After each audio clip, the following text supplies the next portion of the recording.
the Democratic Party's second best candidate for the U.S. presidency is giving a foreign policy briefing tomorrow in New Hampshire. I would like to say why the best candidate, that is me, am not going to do the same, not to media, not in public, ever. I have 3 reasons for withholding thoughts. I have plenty of them. Withholding them in a political campaign. Number 1, and this should not sound ignorant. This is because, armed with knowledge, I still don't know all the capabilities that our military has, all the capabilities that an ally has, all the capabilities that an enemy or a potential enemy or an enclave within an enemy that might be a non-state sponsored terrorist group has. I am not privy to the arrangements that we have now. I'm not privy to all the history that we've had before. And nobody is. Not a single one of the candidates, not even the sitting president himself. Even if it were a very engaged sitting president, and the last one we had engaged with foreign policy was probably Nixon, okay? He can't know everything. Impossible. There's too many intricacies within his administration, from Pentagon to NSA to CIA to Special Forces to some things in the Energy Department that probably he doesn't even know exist. So it is best to refrain because of incomplete knowledge. But even if there were a candidate with sufficient knowledge on foreign policy, it is wise to refrain. And that is reason 2, maybe the more powerful of the 2. It's because to the extent you might know what you like to do in a given situation, you should not be announcing it.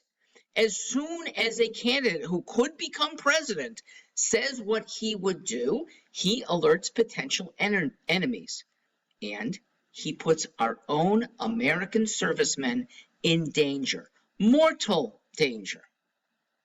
It is thus very reckless to be opining on foreign military policy. Now, you might hear me talk about history of foreign military engagements. You might hear me talk about foreign economic policy or social policy. And I'll tell you right here that I'm a big engagement guy. I do believe that American goodness should be spread, and we do it with our exchanges of students, our exchanges of commerce. Our diplomatic exchanges are probably the least important because they don't affect real people. So that's the way I think to spread American goodness and keep Americans safe. So general overlay, but I'm not going to go much deeper. The final reason is I don't think American voters care about foreign policy because, 1, they can't do anything about it, and almost certainly don't want to. They want to leave it to a small group of people who are informed. That would be Pentagon chiefs, maybe in concert with some senators. I think the Foreign Intel Committee is probably too large right now to keep safe, but a small group. To the extent that Americans care, I think they care that it be limited to a small group. And most Americans are, history-wise, perplexed at how, in history, presidents have disappointed. I mean, who would have thought, okay, who would have thought that Richard Nixon, die-hard anti-communist Richard Nixon, would be the one who opened the greatest openings to China, communist China?